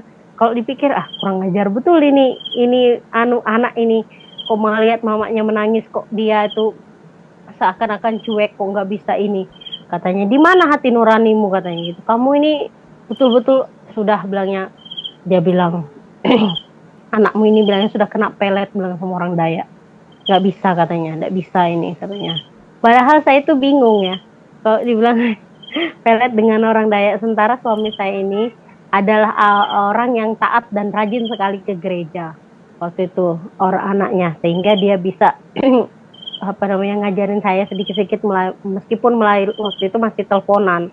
Jadi itu yang aku bilang syukur. Saya bilang itu bukan, nggak ada, saya bilang nggak ada sangkut pautnya sama dia, saya bilang gitu. Itu saya bilang itu baru dia mau ngelamar saya, itu aku bilang itu pun saya teman saya. Saya bilang saya nggak ada sangkut pautnya sebenarnya. Singkat cerita lagi, setelah itu berapa hari datanglah lagi ketika saya sendirian di rumah selama 1 minggu. Saya itu dikurung di rumah, tidak diberi makan, cuma dikasih minum botol aqua, itu ada baca-bacanya, terus ada beras di dalamnya masuk, itu bilangnya suruh anak minum. Jadi ya, tapi sebelum saya minum ini saya berdoa, saya hanya berdoa, Tuhan, apapun yang mau mereka perbuat, Tuhan tolong jauhkan daripada saya. Karena saya betul-betul belum tahu berdoa waktu itu. Jadi di situ, karena saya selama tinggal di situ seminggu, saya tidak dikasih makan, jadi tidak ditawarin makan sama sekali. Jadi saya itu puasa terpaksa jadinya ya, bisa dibilang puasa terpaksa seperti itu waktu itu. Jadi hanya minum air aqua yang diberikan. Kadang mama saya naik ke atas, sudah habis ke aquamu, sudah, nih ada lagi. Jadi kalau sudah habis dikasih lagi. Jadi betul-betul minum. Jadi saya puasa baca Alkitab. Kegiatan saya keluar saya dilarang ke sana kemari. Jadi singkat ceritanya, jadi setiap bapak saya itu kan kerja itu dia kadang seminggu kerja siang, seminggu kerja malam. Jadi pas bapak saya itu kerja malam. Jadi paginya ada. Pagi pulang kerja dia naik loteng. Katanya, dia bertanya seperti ini, masih kamu nggak mau meninggalkan Tuhan kamu itu? Enggak, saya bilang, tetap teguh sama pendirian kamu. Dia tampar pipi kiriku, Dia bilang masih mau. Saya coba bilang dalam nama Yesus. Dia tampar lagi pipi kanan. Darah Yesus berkuasa. Langsung saya bilang gitu. Ngomong lagi bilangnya kamu. Saya tampar kamu bilangnya. Saya tonjok kamu bilangnya sampai mukamu hancur katanya gitu. Kebetulan bapak saya itu kan juga ikut IKS. Jadi dia sudah tingkat sabuknya lebih tinggi daripada saya. Ilmu kanuragannya sudah tingkat tinggi, tingkat 2. Itu sabuk merah. Jadi dia memiliki cincin di tangannya itu. Cincinnya itu ada bentuk runcing seperti itu, batu akik seperti itu ya. Dia bilang, saya tonjok bilangnya muka kamu bilangnya pakai batu ini katanya. Saya mau pakai cincin ini, saya mau lihat katanya gitu. Bilangnya. Masih bisa enggak kamu bilangnya ngomong seperti itu? Jadi saya diam aja, saya berdoa, Tuhan tolong saya. Saya tahu, aku bilang Tuhan tidak akan membiarkan saya. Aku bilang di dalam, saya ingat dalam Alkitab itu, aku bilang dalam Amsal 4:14 demikian bunyi firman Tuhan. Di situ saya ingat sekali Amsal ayat itu yang diberikan, katanya Tuhan seperti ini, janganlah menempuh jalan orang fasik dan janganlah mengikuti jalan orang yang jahat. Nah, seperti cukup sampai situ, itulah firman Tuhan yang menguatkan saya juga. Jadi saya bilang, kalau saya kembali, aku bilang ke agama saya sebelumnya, berarti saya ada salah satu orang yang fasik. Kamu itu bilangnya kafir, kamu itu bilangnya murtad, dia bilang. Kamu itu bilangnya sudah kena guna-guna orang Dayak, katanya seperti itu. Saya bilang, Bapak ini orang Dayak lagi dibawa-bawa, saya bilang. Gak ada hubungannya ini, saya bilang. Kamu bilangin dasar kamu itu bilangnya anak kafir, katanya gitu. Bilangnya, kamu tahu, bilangnya kamu nggak malu kah? Dia bilang, Tuhan kamu itu bersempak-sempak katanya dipajang di depan gereja kalian. Gak tahu malu bilangnya. Saya bilang, Tuhan tolong ampuni bapak saya bilang Tuhan, karena dia tidak mengerti, belum mengerti waktu itu bilangnya. Saya hanya menunduk waktu itu sambil berdoa. Oke, selesai. Besoknya lagi dia datang lagi. Dia ambil, karena juga bapak saya ini orangnya ikut kuda lumping. Mungkin bagi yang tahu kuda lumping tahu cambukannya. Nah, cambukan kuda lumping itu kan talinya itu dililitin sama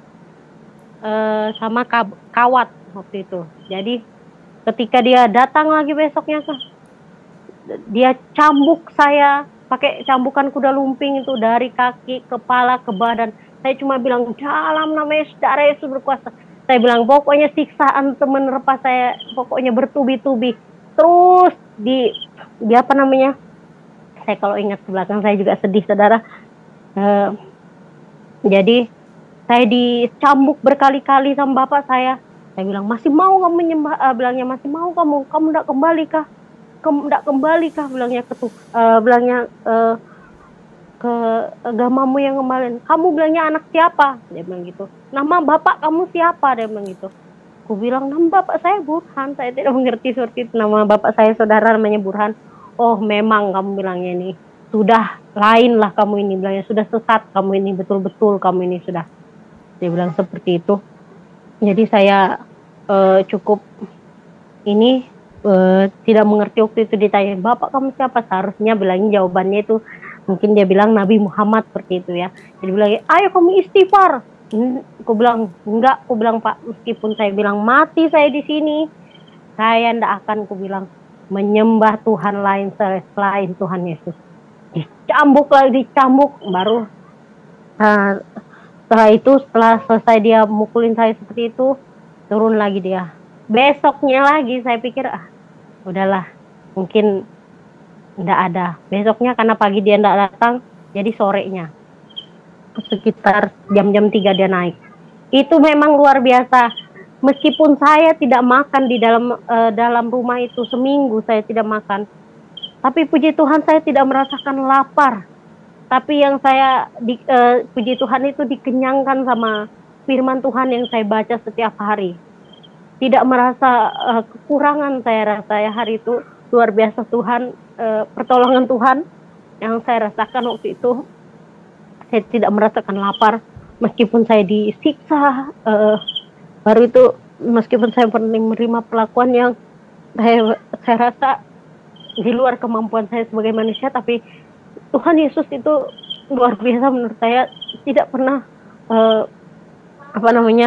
tidak pernah meninggalkan saya waktu itu. Merasakan mukjizat yang luar biasa itu benar-benar saya rasakan sekali, pertolongan Tuhan.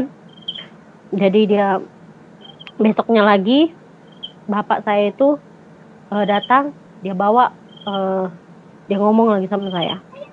Dia duduk, gimana katanya, dia baik-baikin saya, tiba-tiba baik. Gimana nak katanya, mau kan nak, bilangin kamu kembali lagi. Bilangnya kalau kamu kembali, dia bilang saya kasih semua apa yang kamu mau. Kebetulan orang tua saya waktu itu dibilang orang yang cukup berada, masalah ekonomi atau keuangannya dibilang lumayan lah. Nah jadi dia bilang seperti ini, gimana nak kalau seandainya kamu masuk kembali lagi, bilangnya saya kasih semua harta yang kamu mau, bilangnya apapun yang kamu mau, bilangnya gitu. Pada saat itu dia menawarkan dengan harta. Saya bilang maaf Pak, saya tidak bisa menerima, saya betul-betul tidak bisa. Jadi dia bertanya apa sih yang dia mulai emosi karena dia baik, dia ngomong baik, aku nanggapinnya seperti itu, tetap menolak. Jadi dia bilang apa sih yang kamu dapat dari masuk agamamu ini? Saya langsung bilang damai sejahtera, saya bilang, yang saya dapatkan di agama saya ini sekarang. Waktu saya mengikuti Yesus tidak pernah saya didapatkan waktu saya di Islam.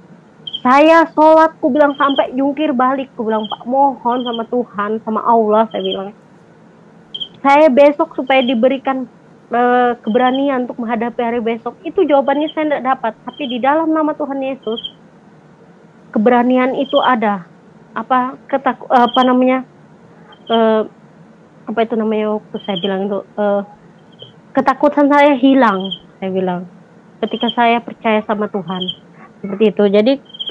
Jadi marah lagi bapak saya. Di situ ada ganjalan pintu balok ya, mungkin sebesar ini ya, baloknya panjang segini. Dia ambil, dia pukulkan belakang aku, bak sampai dia bilang kayak gitu. Ini berdiri langsung dia bilang, kamu kalau tetap pada pendirian kamu, bilangnya, kamu maunya apa sih katanya, kamu saya lempar kah dari loteng ini, ayo, bilangnya berdiri, kelahi kita, dia bilang, dia ajak aku duet atau dia ajak aku kelahi, ayo katanya. Cuma saya berdiri, cuma saya bilang Pak, enggak, saya bilang saya lempar kamu, bilangnya, dari loteng ini ke bawah. Di bawah itu ada balok semua, saya mau lihat katanya siapa yang hidup, bilangnya, saya yang hidup atau kamu yang hidup katanya, saya mau lihat kamu hidup enggak, bilangnya. Saya lempar dari atas sini ke bawah, dia bilang seperti itu. Tapi saya tetap sama pendirian saya, tidak, saya bilang, meskipun bapak menolak saya berkali-kali, saya bilang bapak saya di surga tidak akan menolak saya bilang seperti itu. Jadi saya bilang, biarpun bapak membenci saya tidak membenci bapak, saya bilang. Dan puji Tuhannya saya dipukul sama orang tua saya itu, saya tidak merasakan sakit, tapi saya merasakan perlindungan, pertolongan daripada Tuhan. Itu sendiri luar biasa, haleluya. Tuhan Yesus ajaib sekali. Hari-hari saya itu diisi dengan siksaan, cemoohan. Saya itu tidak keluar dari rumah. Saya bilang, Tuhan, saya sangat rindu beribadah, Tuhan. 1 minggu saya dikurung, saya tidak beribadah, tapi saya terus berpuasa, membaca firman Tuhan. Saya bilang, Tuhan, saya rindu ingin ke gereja, tapi saya tidak bisa. Saya bagaimana caranya supaya ke gereja? Jadi saya sangat rindu waktu itu. Jadi saya terus berdoa kepada Tuhan. Nah, suatu ketika kakak saya datang, karena kakak saya itu baru habis menikah juga, sudah menikah dan dia tidak tinggal sama kami. Kakak saya itu datang, dan kakak saya datang itu untuk menginap, untuk membantu membantu bapak saya ya, untuk mengislamkan saya kembali. Dia itu ngomong sama saya, kenapa sih Dek? Aku bilang, kamu kok jauh betul menyimpang, katanya itu. Saya bilang, Kak, ini bukan penyimpangan, tapi ini suatu keyakinan dari saya bilang, yang saya dapatkan. Saya bilang, setelah aku bilang mengenal, aku bilang, siapa sih juru selamat itu sesungguhnya, saya bilang seperti itu. Jadi kakak saya itu Nah, hari itu jadi dia turun, dia bilang, "Mak, sudah nggak bisa, sudah itu kayaknya," katanya. Jadi naik lagi, bapak saya itu ndak menyerah juga, tapi saya juga puji Tuhan saya dikuatkan sama Tuhan dan saya tidak menyerah. Di situ saya apa namanya ya, bapak saya naik bawa palu, bawa amar. Dia bilang, "Bagaimana?" katanya. Dia sambil pegang amar itu, palu-palu, "Masih mau tetap katanya, tetap percaya sama Tuhanmu yang telanjang-telanjang itu?" Dia bilang, "Saya tuh jijik," bilangnya, "kalau ada orang Kristen ke rumah." Bilangnya, "Piring itu mau kubuang rasanya kalau dia habis pakai makan. Terus kasur itu," bilangnya, "mau saya jemur," katanya, "kalau habis dia pakai tidur," katanya. Betul-betul jijik dia beludah di hadapan saya. Saya bilang, "Oh Tuhan, tolong ampuni bapak saya bilang, "karena dia tidak tahu Tuhan apa yang dia perbuat kepadaku. Daripada itu Tuhan tolong ampuni bapak saya." Saya hanya bisa berdoa seperti itu.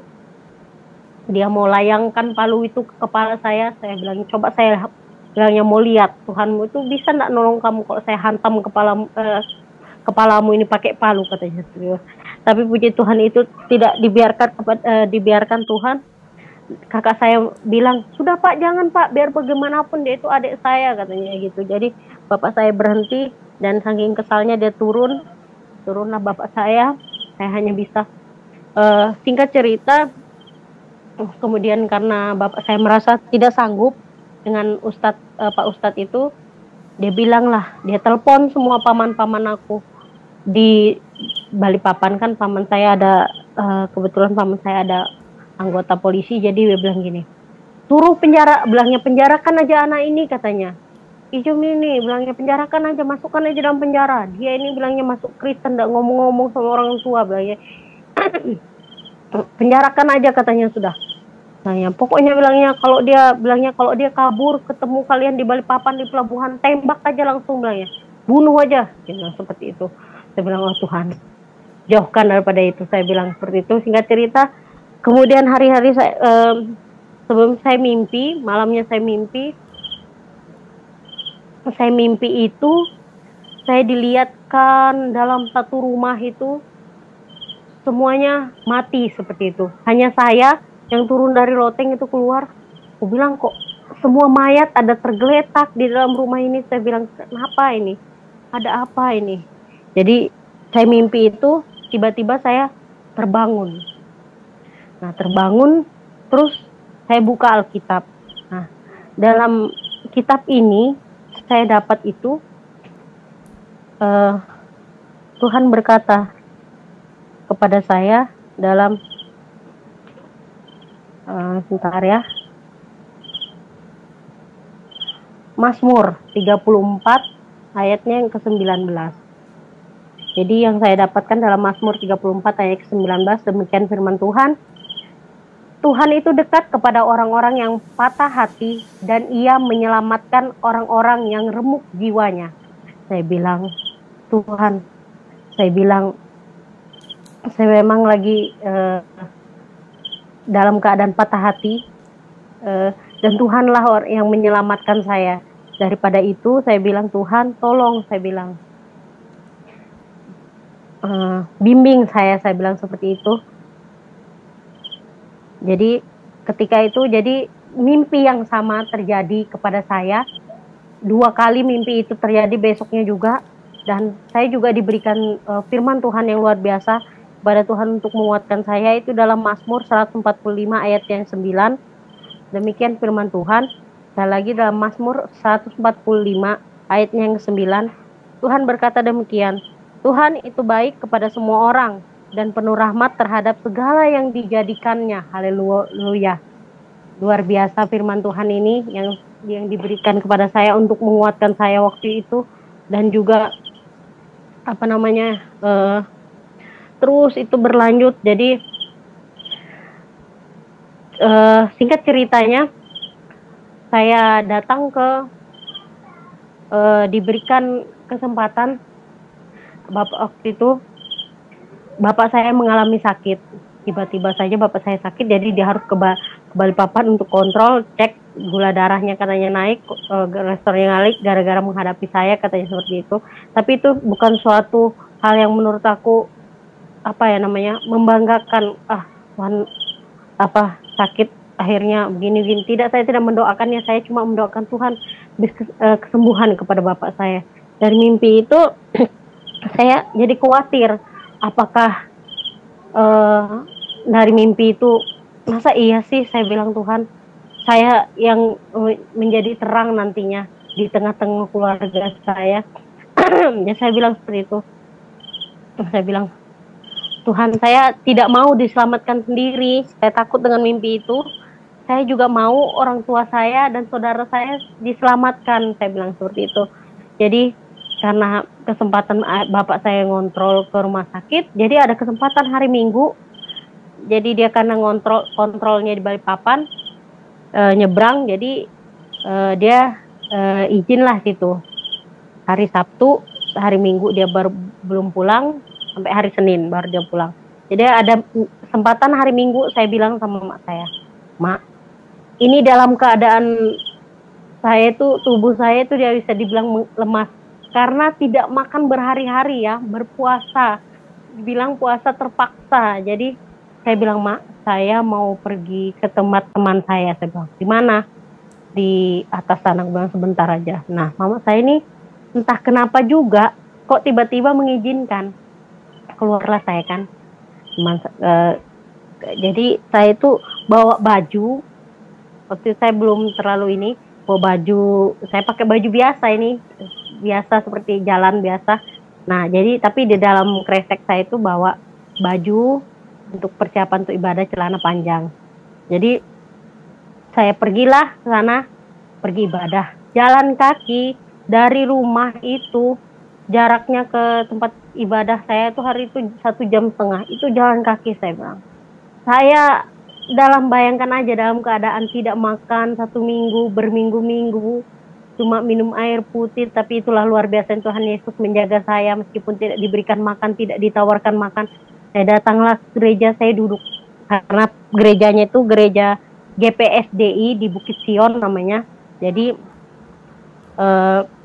duduk karena saya bagian depan penuh, saya duduk di belakang. Ketika saya duduk di belakang, ini gembala ini bingung karena gembala ini juga tahu kalau saya itu orang Muslim awalnya, orang Islam ya. Kalau Muslim itu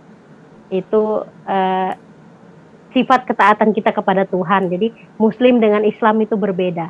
Jadi kalau Islam itu agama, tapi kalau Muslim itu sifat ketaatan kita sama Tuhan. Mau itu orang Kristen, mau itu orang Islam, mau itu orang Kejawen, orang apa. Kalau dia sifat sudah dibilang dia taat dan tunduk kepada Tuhannya, itu yang disebut dengan Muslim. Jadi seperti itu ya. Ini kita lanjut lagi. Jadi ketika saya ibadah, saya tiba-tiba didatangin selesai ibadah sama Bu Gembala, ibadah habis kesaksian, padahal sudah terakhir. Dia datang sama Gembala, katanya, kamu kenapa? Ya, tak apa-apa, saya bilang. Mau enggak kamu kesaksian? Waduh, saya bilang, gimana saya ini kesaksian, saya ini belum pernah sama sekali, saya bilang, kesaksian selama saya habis dibaptis. Jadi saya bilang, waduh, iya Bu, saya mau, saya bilang gitu. Jadi saya bingung, kesaksian ini seperti apa sih, mulainya dari mana, saya bilang seperti itu. Tapi ya puji Tuhan, saya cuma berdoa, Tuhan pimpin, Tuhan tuntun saya. Jadi saya mulailah kesaksian. Singkat cerita, saya selesai kesaksian, Bu Gembala bilang, jangan pulang dulu ya, katanya gitu. Inilah yang saya suka dari anak-anak Tuhan, ya, sangat ramah, sangat luar biasa lembut, kasih, ada kasih di dalamnya, begitu luar biasa kasihnya dalam Kristen ya, di dalam Tuhan Yesus itu mengajarkan kasih. Itulah yang membuat saya jatuh cinta kepada Tuhan, karena kasihnya yang begitu besar ya kepada anak-anaknya. Jadi cerita, saya diajak Ibu Gembala, sini aja dulu, katanya makan. Oh puji Tuhan, saya bilang. Kebetulan saya itu menangis pada waktu itu. Dia bilang, kenapa kamu kok nangis? Tidak apa-apa, saya bilang, Bu, saya belum makan, katanya. Berminggu-minggu saya tidak dikasih makan sama orang tua saya, jadi saya puasa terpaksa. Saya nggak apa-apa, dia doakan saya, kasih ayat-ayat yang menguatkan saya. Jadi nggak cerita, setelah makan ngobrol-ngobrol, saya pulang. Seperti itu tiap minggu saya izinnya begitu. Nah akhirnya setelah ke minggu itu datanglah paman saya yang dari keluaran dari pesantren, guru spiritual dari pesantren di Banjar, baru pulang, om saya. Nah datanglah ke rumah, khusus datang ke rumah itu didatangkan sama bapak saya, dipanggil untuk mengobati saya. Jadi malam Jumat, pas malam Jumat Legi kalau salah, itu saya dipanggil, katanya saya sudah bermacam-macam ngomong ini itu, tapi nggak mempan katanya. Anak ini nggak mau dengar, ya udah katanya, ya ada sesuatu hal katanya yang mau saya lihatkan bilangnya ke kamu. Katanya apa namanya, yang bakal kamu pindah katanya ke agama kamu, pindah ke agama kita lagi katanya gitu. Apa? Saya bilang om, udah kamu ikutin. Saya bilang Tuhan, tapi sebelumnya saya sudah berdoa memang. Saya bilang Tuhan, apapun yang mereka perbuat tolong Tuhan jauhkan daripada itu. Ya kita di ruang tamu waktu itu, saya, bapak saya dengan om saya itu bertiga bergandengan tangan, lampu semua dimatikan pas tepat malam Jumat. Jadi dia sudah baca-baca ayat-ayat itu, saya tidak mengerti apa yang dia baca-baca ayat itu. Kemudian saya cuma dalam genggaman tangan mereka berdua itu, saya cuma berdoa, Tuhan tolong saya, Tuhan tolong, apapun yang mereka perbuat Tuhan tolong saya Tuhan, saya tidak ingin, saya bilang. Nah, jadi tidak bisa. Tiba-tiba saja keajaiban itu terjadi. Akhirnya tidak bisa katanya. Paman saya kan bilang, saya tadinya mau menembus si laki-laki.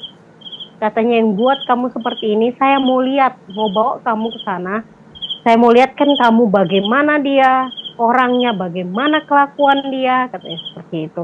Tapi puji Tuhan, dia ngomong sama bapak saya pelan-pelan, bisik-bisik, bilangnya tidak bisa.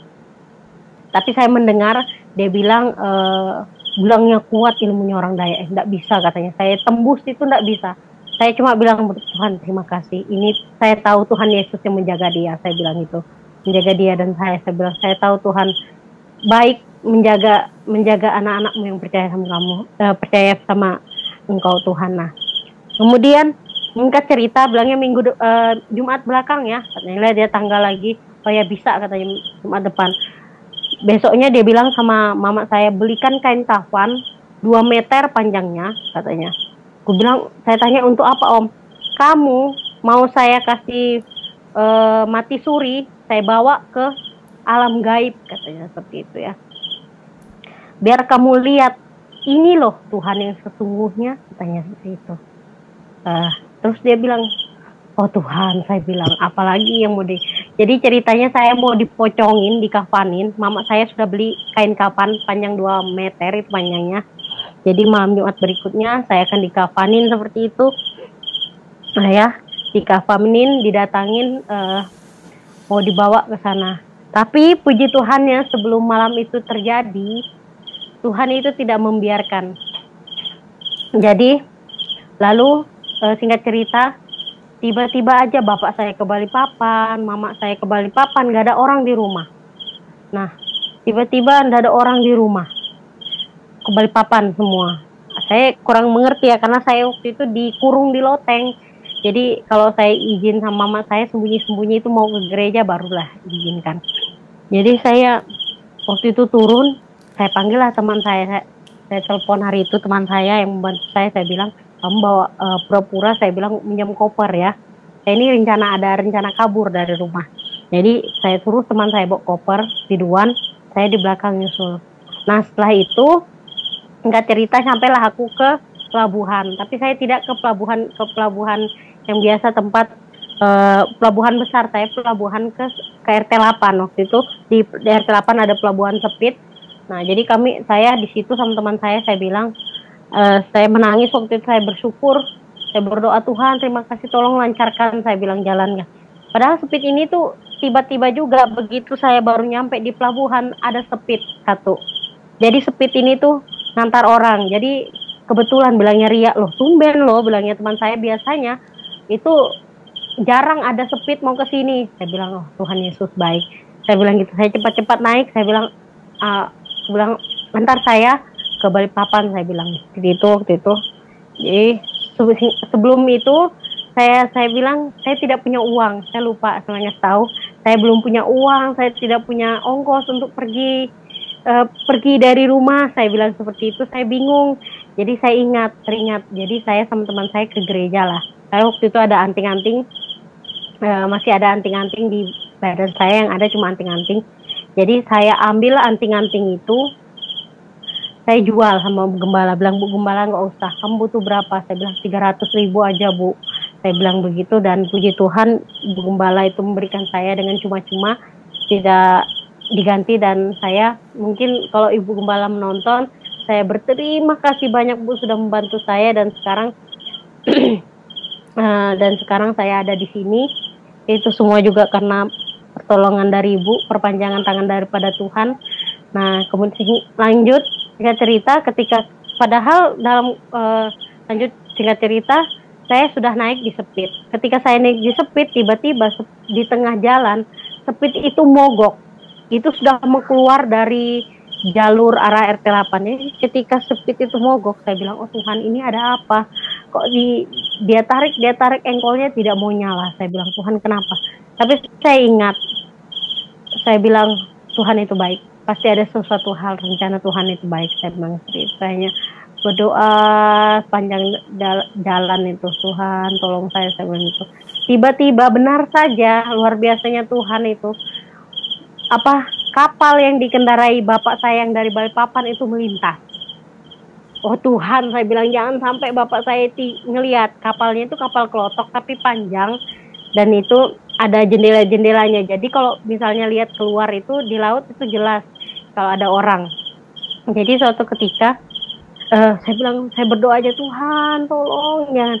Jadi saya bilang ini mungkin maksud Tuhan. Saya bilang kapal yang dinaiki ayah bapak saya waktu itu lewat di depan saya melintas. Tapi saya puji Tuhan, saya berdoa, Tuhan jangan sampai bapak saya melihat. Itu luar biasa Tuhan, bapak saya tidak melihat saya. Padahal saya lihat itu, karena jaraknya memang tidak terlalu jauh.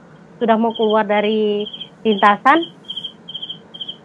Kalau di darat namanya simpangan, dia lewat sud.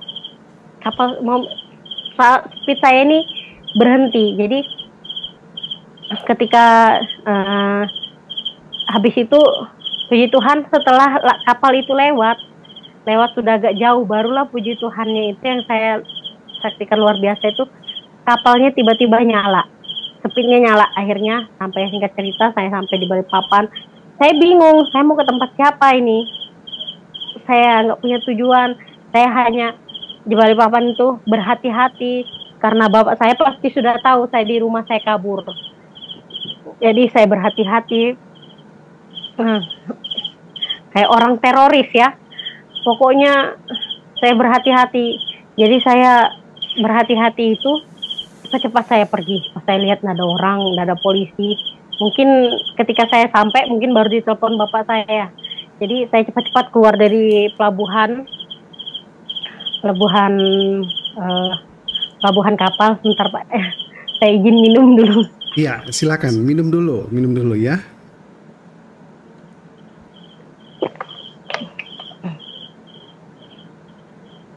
Oke, terima kasih. Kita lanjut. Nah, setelah izin, buru-buru cepat keluar dari Balikpapan ke terminal,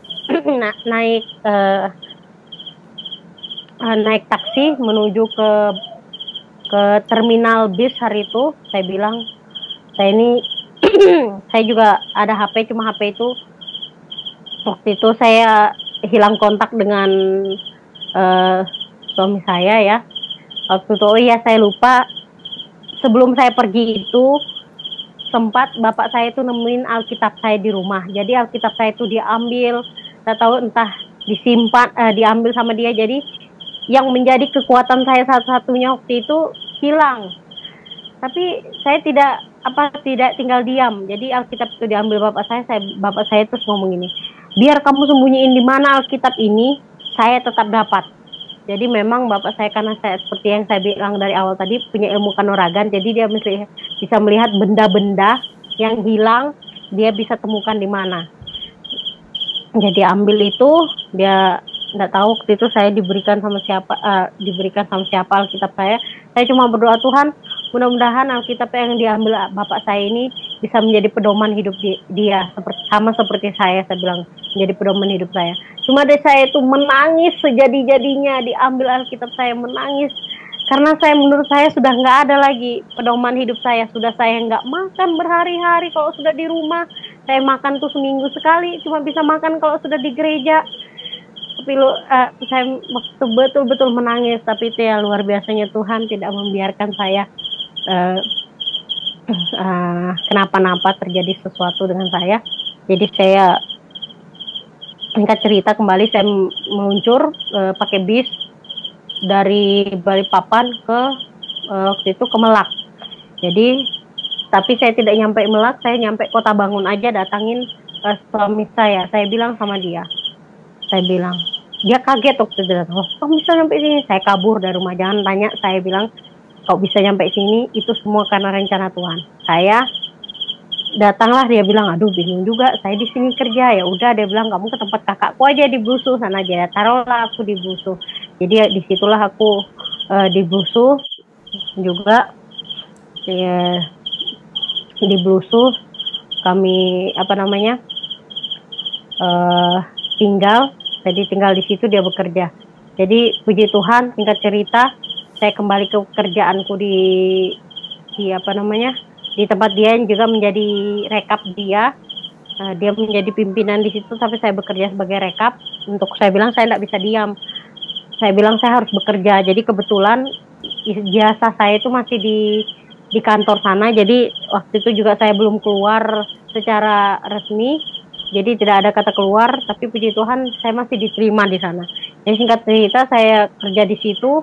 Bapak saya juga tiap hari nelponin saya dicariin sama orang-orang kayak teroris, tapi luar biasa itu saya tidak ditemukan sama bapak saya. Saya puji Tuhan, singkat cerita, kemudian tahun 2011 bulan 11 tanggal 11, saya ingat sekali 2011 tanggal 11 bulan 11 saya menikah dengan suami saya. Dan puji Tuhan, saya menikah itu saya beri informasi kepada mama saya. Cuma mama saya lah, saya berkomunikasi perlahan-lahan, mama saya mau menerima saya, meskipun bapak saya belum. Jadi 2011 saya menikah, saya ngomong, kalau mau datang ya puji Tuhan, kalau tidak ya tidak apa-apa. Jadi saya bingung, kalau di Islam menikah kan harus ada wali, itu bapak yang harus mewalikan kita menikah. Kalau Kristen saya bilang seperti apa, saya bilang gitu kan. Dia mengajak saya nikah. Dia bilang nggak apa-apa, dia bilang gitu, bisa kok kalau di Kristen, katanya gitu. Enggak, kalau Kristen ini loh, bilangnya nikahnya nggak ribet, bilangnya kayak di Islam nggak mesti ada bapak yang sebagai wali. Oh seperti itu kak, iya katanya. Udah ayo kita kumpulin uang sama-sama, dan hasil dari uang itu kami berdua ada uang, jadi kami pakai untuk pemberkatan nikah di gereja Tenggarong, GPDI Tenggarong itu. Di gereja Tenggarong itu, di situ kebetulan yang pendetanya ini dulu mantan pendeta yang ada di tempat saya tinggal. Itu pernah juga tinggal di Penawang, kampungnya suami saya. Dia sempat tinggal di situ sama-sama pendeta itu. Dia dipindahkan ke Mulia Harapan sampai sekarang ini. Jadi 2011 kami menikah. Dan puji Tuhannya pas 2011 itu tidak berhenti di situ. Ketika saya rindu, karena sudah lama, berapa tahun, sekitar 5 tahun setelah saya menikah, saya rindu sekali ingin pulang kampung, ya. Belum pulang kampung. Jadi sebelum saya pulang kampung itu, bilanglah suamiku, nanti aja lah katanya gitu. Jadi singkat ceritanya, waktu saya masih di Tenggarong, kami ke Tenggarong, pindah ke Tenggarong untuk menjaga adik dia sekolah. Jadi pas di Tenggarong itulah tuh, orang-orang di sekitar kami tuh, tempat kami nyewa, bilang, dia mengolok-ngolok saya, perempuan ini bilangnya Mas Kristen gara-gara laki-laki, katanya gitu. Perempuan ini gara-gara laki pindah agama, masa gara-gara mau nikah sama itu, gara-gara suaminya, gara-gara ini itu begini menunjuk-nunjuk. Saya bilang, oh Tuhan, tolong. Saya menangis di situ setahun. Saya tinggal di situ Pokoknya setiap hari saya mau pergi ibadah itu selalu gituin. Oh, ngomong sana ngomong sini, ini gara-gara laki-laki nih pindah agama katanya. Terus saya menangis. Saya tidak menangis waktu dia mengatakan bahwa saya seperti ini karena laki-laki, tapi saya menangis di hadapan Tuhan. Dan puji Tuhan, setelah itu setelah saya menangis sejadi-jadinya kepada Tuhan, itu 1 tahun pergumulan saya dihina seperti itu. Saya cuma berdoa dan puji Tuhan, saya waktu ada perjamuan kudus waktu itu. Perjamuan kudus saya itu dapat ayat dalam roti perjamuan itu, ada ayatnya saya dikasihkan. Di situ ayat yang saya dapatkan itu dalam Yohanes 15 ayat yang ke-16. Yohanes 15 ayat yang ke-16, Tuhan berkata itu kepada saya, "Bukan kamu yang memilih aku," kata Tuhan, "tetapi akulah yang memilih kamu, dan aku telah menetapkan kamu supaya kamu pergi dan menghasilkan buah, dan buahmu itu tetap, supaya apa yang kamu minta kepada Bapa dalam namaku diberikannya kepadamu." Haleluya. Dari situlah ayat yang saya temukan itu luar biasa. Dari situ saya tidak orang mau ngomong apa, karena ini, karena itu, saya tidak tidak sedih lagi, karena saya percaya bahwa Tuhan yang memilih saya, bukan saya yang memilih Tuhan. Jadi sebenarnya sempat nimbul pertanyaan, benarkah saya masuk Kristen hanya gara-gara laki? Tuhan, apa benar saya gara-gara suami saya masuk Kristen, saya seperti itu? Tapi itulah ayat yang luar biasa saya temukan tadi. Tuhan bilang, bukan kamu yang memilih saya, tapi saya yang memilih kamu, kata Tuhan. Oh, luar biasa, indah sekali ayat yang saya dapatkan. Tenang hati saya, damai. Jadi dari situlah saya sudah tidak peduli orang mau ngomong apa itu. Nah, singkat cerita, saya ada waktu kita pulang ke kampung orang tua saya. Itu mama saya pulang ke Donghoa. Tapi di situ saya betul-betul kayak orang yang tidak dikenal. Jadi saya masuk ke rumah, bapak saya keluar rumah. Saya masuk ke rumah, bapak saya keluar. Saya lewat, bapak saya beludah di samping saya.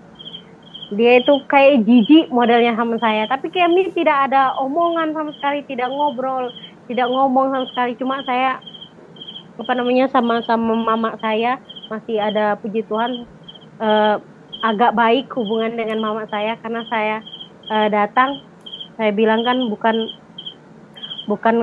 aku bilang saya datang di sini, bilang suami saya, kami tidak mencari musuh, tapi kami di sini mencari mencari keluarga kami, ya, seperti itu. Bilang bapak saya, enggak, saya sudah buang, katanya. Saya buang, kamu sudah di kakak itu ternyata sudah nggak ada nama saya, pokoknya sudah keluarlah dari kakak. Makanya sebenarnya saya pulang itu sebenarnya mau minta surat pindah, sekaligus saya mau bikin kakak sama suami saya. Tapi ternyata enggak, bilangnya kamu sudah saya buang, katanya. Kamu bukan anakku lagi, bilangnya. Di situ bapak saya masih marah ternyata sama saya, tapi saya tidak marah sama dia. Tetap saya bilang, ya udah, kalau bapak memang tidak mengakui saya sebagai anak, tidak apa-apa. Saya bilang, saya punya Tuhan yang menjaga saya, bilang sebagai anak, bilang saya seperti itu. Meskipun saya sudah dibuang sama keluarga waktu itu, ya saya sudah lupa juga ngasih tahu.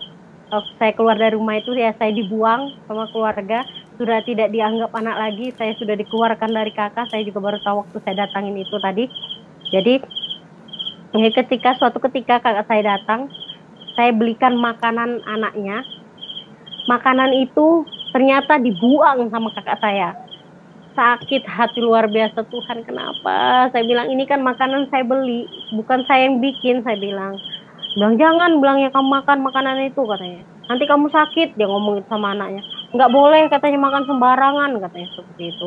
Saya rasanya sakit, aku bilang, hati Tuhan, tolong, kenapa kakak saya seperti ini? Jadi singkat cerita, saya di situ karena saya merasa tidak nyaman. Kami cuma 3 hari di situ, tidak diterima sama keluarga. Singkat cerita terus begitu, tapi saya lambat laun saya tetap memberikan bapak saya ayat-ayat, saya menyapa dia, "Shalom Bapak, apa kabar?" Saya bilang gitu. Saya tetap SMS-an sama orang tua teman saya. Tidak dibaca, lambat laun puji Tuhan tahun 2013, kalau enggak tahun 2015 ya.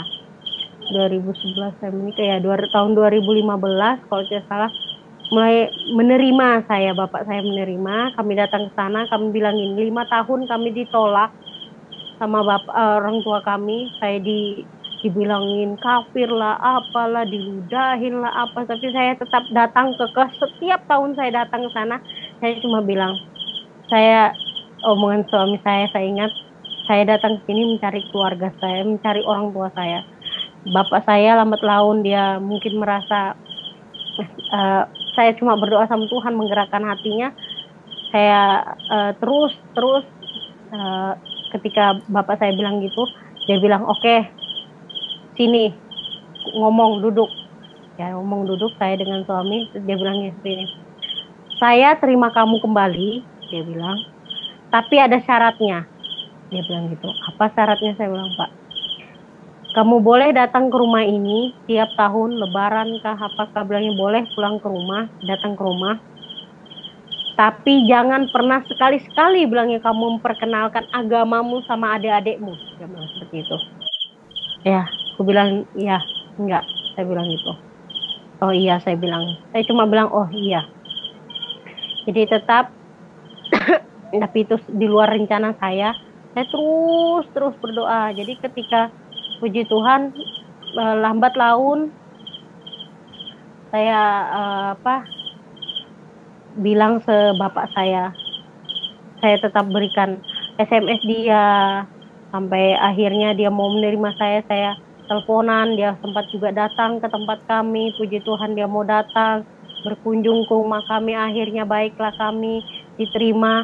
Terus kemudian juga kalau tidak salah hari itu sempat oh iya, saya bilang saya teleponan sama beliau, saya bilang Bapak, dia bilang dia mengeluh, dia sakit hari itu, saya cuma bilang Bapak, cobalah, aku bilang Bapak itu, aku bilang dibuang-buang lah ilmunya, untuk apalah aku bilang ilmu itu, aku bilang itu kan, aku bilang sudah ada Tuhan yang jaga kita, untuk apa aku bilang pakai yang kayak gitu-gitu, itu yang buat Bapak aku bilang sering sakit-sakitan, aku bilang itu. Jadi puji Tuhannya juga Bapak saya menerima. Jadi tahun 2015, tahun 2019, sampai 2019 Bapak saya meninggal.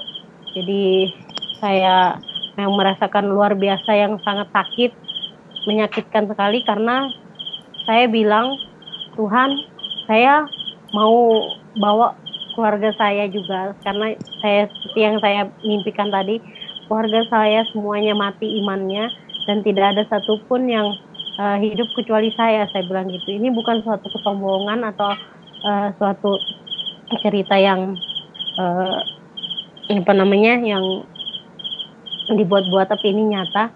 Yang mimpi saya itu sangat nyata, sangat jelas, dan juga aku pernah bermimpi itu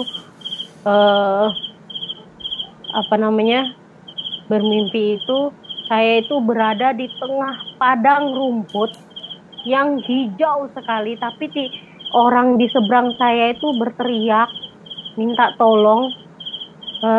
Mereka dihujani dengan api, meteor itu jatuh dari langit.